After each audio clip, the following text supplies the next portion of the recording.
Bienvenidos al infierno.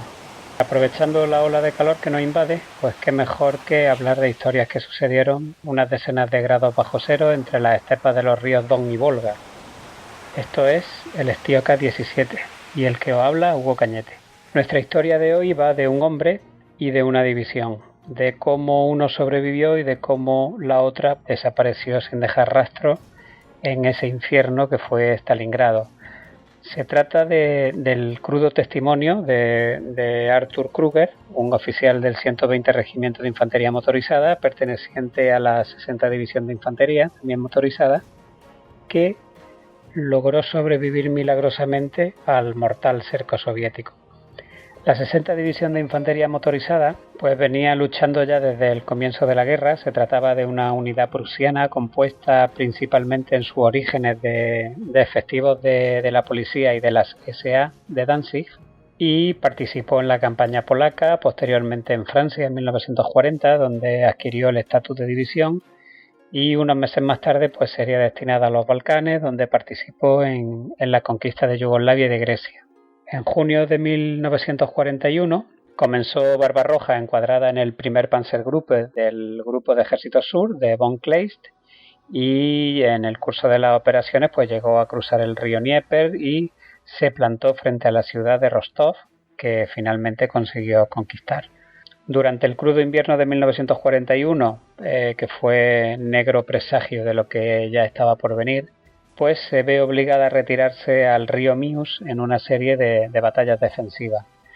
Tras el duro invierno llegaba el buen tiempo, así que, convertida ya en una división motorizada y habiendo recibido un regimiento nuevo, que era el 120 de muchachos prusianos, pues se disponía a tomar parte en la Operación Azul, que era la nueva campaña de verano, la cara B de Barbarroja, que le digo yo, y la primera muestra de locura en la alta distancia, porque una operación que pretendía no sabemos muy bien el qué, con dos grupos de ejércitos que atacaban de una manera divergente, uno hacia el Volga y otro hacia el Cáucaso, pues evidentemente se saltaban todos los cánones establecidos por figuras idolatradas, como era el admirado Clausewitz o Moltke el Viejo, que habían quedado grabadas tradicionalmente a fuego en la instancia del Estado Mayor General alemán. Parecía que el terrible invierno de 1941 y el tremendo masazo que había sufrido la Wehrmacht frente a Moscú no había incidido mucho en la moral de estas tropas, que con ánimo renovado y con el buen tiempo se lanzaban jubilosos a una nueva carrera.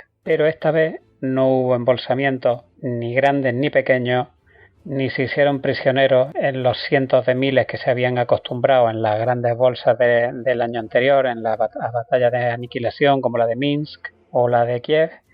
Siguieron avanzando estepa abajo, corriendo en la nada, atravesando el Don y tropezándose finalmente con la ciudad de Stalingrado y el río Volga. Allí quedó fijado el sexto ejército de Paulus y con él la 60 División de Infantería y su 120 Regimiento de Infantería Motorizada de Danzig, en unas trincheras que primero fueron de polvo, luego de barro, después de nieve, más tarde de hielo y finalmente de muerte.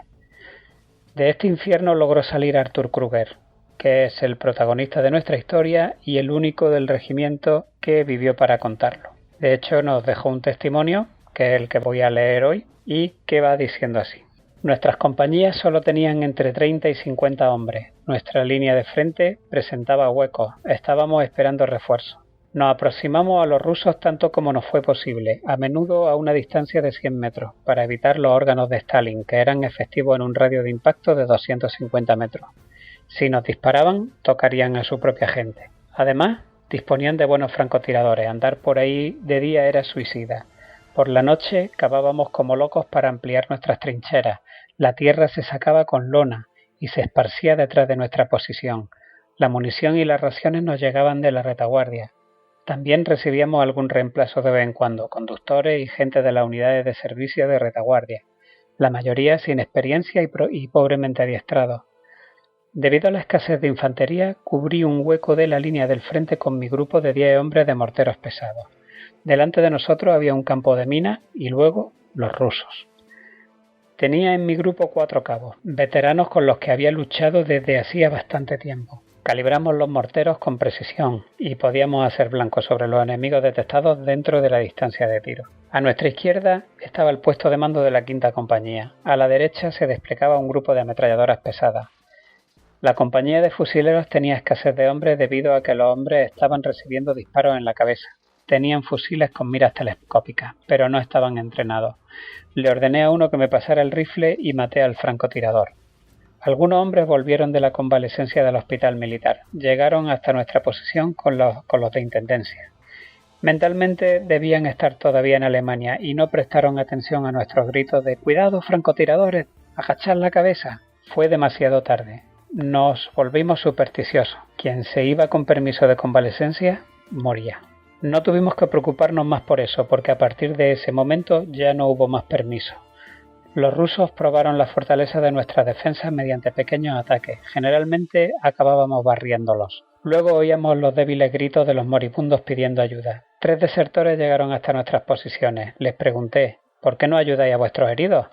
Y ellos me replicaron, solo atienden a los que pueden seguir luchando. Los que regresan son atendidos, los que no, mueren donde están. A lo lejos, detrás de las líneas rusas, oíamos el sonido de las orugas de los carros, de combate cada noche. Sospechamos que se estaba cosiendo algo. Entonces nos enteramos, los rusos habrían roto el frente en el sector rumano y la línea italiana se estaba tambaleando. Habían llegado al Don en Kalaj y estábamos rodeados. Al principio no nos preocupó demasiado. Había ocurrido a menudo en nuestra división antes, pero siempre habíamos logrado salir del cerco. Creo que sin este pensamiento de esperanza, sin esa fe, la batalla hasta las últimas consecuencias en Stalingrado no hubiera sido posible. Entonces comenzaron a escasear las raciones y las municiones. Estábamos débiles y agotados. El gran esfuerzo y el inhumano estilo de vida nos hizo parecer ancianos. Hasta el 27 de noviembre no fuimos oficialmente informados del cerco a través de una orden de la división. Comenzaban entonces los días amargos. El prometido socorro nunca llegó y fuimos abandonados a nuestra suerte. Teníamos una cólera contenida, nos sentíamos traicionados y vendidos. Nuestros enemigos nos prometían la muerte y la destrucción. Los altavoces rusos decían, «¡Perros! ¿Queréis vivir para siempre?», y cosas por el estilo. Si no hubieran cumplido con lo que prometían, muchos de nosotros en esa desesperada situación hubiera preferido el cautiverio y no una muerte heroica. Los jóvenes de 20 años morían de agotamiento y el tifo y los piojos se instalaron en nosotros. Solo los heridos tenían todavía una posibilidad de escapar de este infierno. Solo se deseaba una muerte sin dolor.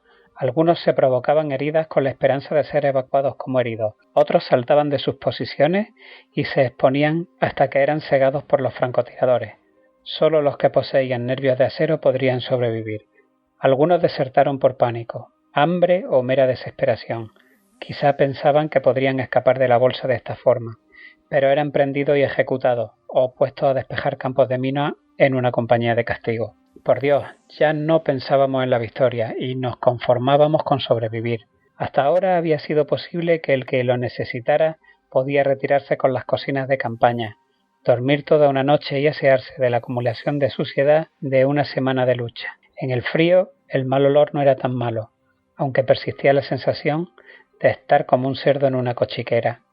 Cambiarse de ropa interior y escribir tranquilamente una carta a casa eran actividades de gran importancia, que al menos nos hacían parecer un poco más civilizados. Luego, por la tarde, volvíamos con las cocinas de campaña y traíamos las últimas noticias.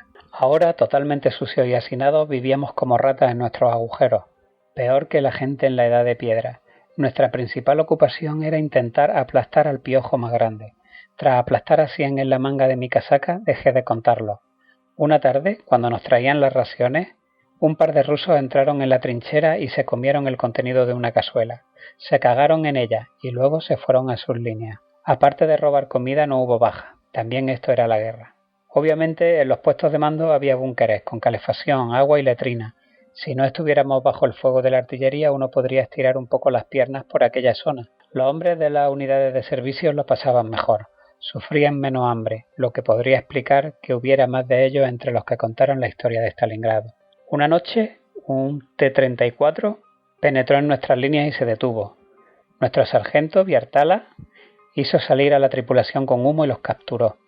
Con su hombre, antiguos conductores de Panzer, se dirigió a las posiciones rusas y destruyó 3 carros de combate antes de volver al puesto de mando del batallón. Por este acto de heroísmo se le concedió la Cruz de Caballero. No se volvió a repetir.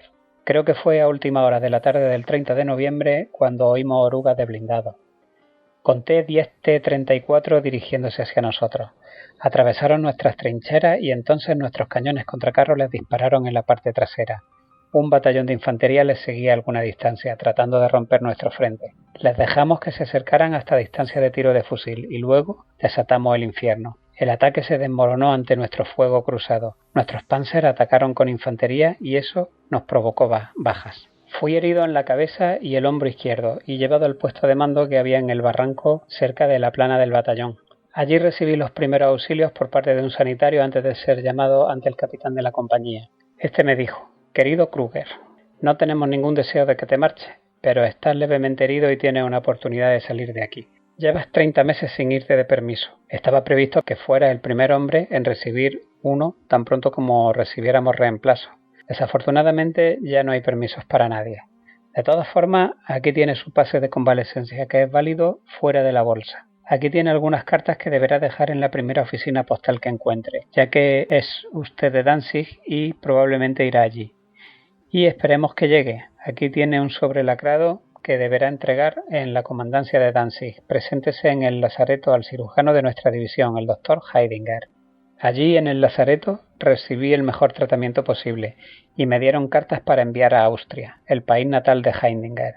Me dieron instrucciones precisas acerca de cómo debería proceder y me dirigí al amanecer al aeródromo de Gumrak, donde vi a gran cantidad de hombres gravemente heridos, postrados en camilla y esperando su turno para volar fuera de la bolsa. Muchos se quedaron en tierra, teniendo que esperar al siguiente vuelo. Era imposible que yo pudiera subir a bordo de un aparato, así que esperé durante 2 o 3 días y 2 noches gélidas. La prioridad era para los gravemente heridos, lo que me descartaba para ser evacuado. Perdí toda esperanza. Durante la mañana del tercer día vi a un Junkers, un Ju-52, que se encontraba a un lado de la pista. Fui hacia allá y entablé conversación con el piloto, que era un sargento y que había servido anteriormente en la infantería. Me dijo que su aparato había metido una rueda en el cráter de una bomba y que estaba esperando a un vehículo de orugas para que lo remolcara. Debido a que solo podía llevar a bordo a los heridos graves, le dije que por poder yo andar no había obtenido todavía autorización para volar. Se acercó a su avión y cuando estuvo de vuelta me preguntó si sabía disparar una ametralladora MG, porque no disponía de ametrallador. Le respondí: «Por supuesto. Pertenezco a una compañía de ametralladora en la que soy instructor y jefe de grupo. Entonces te llevaré como ametrallador cuando reciba el permiso para despegar», dijo el sargento. Esa fue mi salvación de la bolsa de Stalingrado. Debió ser allá por el 2 de diciembre de 1942. Una vez que el avión estuvo lleno, hasta la bandera con heridos, despegamos sin novedad y salimos del cerco sin ser detectados. Cuando sobrevolábamos el Don, el piloto dijo: «Tenemos que ascender, se ha desatado el infierno ahí abajo». Se estaba produciendo una batalla de carros de combate, pero conseguimos alejarnos con rapidez. Hicimos un aterrizaje limpio en el aeródromo de destino, donde dejé la ambulancia. Fui uno de los últimos de mi compañía en abandonar Stalingrado con vida. De mis camaradas, con los que había combatido, no sobrevivió ninguno a Stalingrado. Los otros, los que estaban todavía en el sector norte en enero, fueron aplastados por las cadenas de los carros de combate. Solo 3 de los servicios de retaguardia fueron capturados con vida y marcharon al cautiverio. El jefe de nuestra compañía, el teniente Kessler, y 56 suboficiales y hombres tuvieron la que llaman la muerte de los héroes. El resto perecieron en el cautiverio. Stalingrado ha hecho una mella profunda en nuestra alma y ha influenciado nuestra vida. Incluso hoy, más de 65 años después de aquellos acontecimientos, nuestros pensamientos siempre vuelven a donde nuestra juventud, nuestra esperanza y nuestros mejores camaradas murieron. Tras una convalescencia de 20 días, Arthur Kruger fue enviado de nuevo a Stalino, en Rusia, y más tarde participó en la reconstrucción de la 60 División, que se hizo allá por mediados de marzo de 1943 en el sur de Francia. Luchó luego en Italia y en Hungría en 1945 y fue hecho prisionero por las fuerzas norteamericanas. Vivió su último año en Feltre, en Italia, y desgraciadamente murió a los 88 años fruto de una mala caída. Y nada, con esto nos despedimos. Espero que os haya gustado la historia y pues nos emplazamos para la próxima temporada de Histocast. Hasta entonces, un saludo muy grande para todos.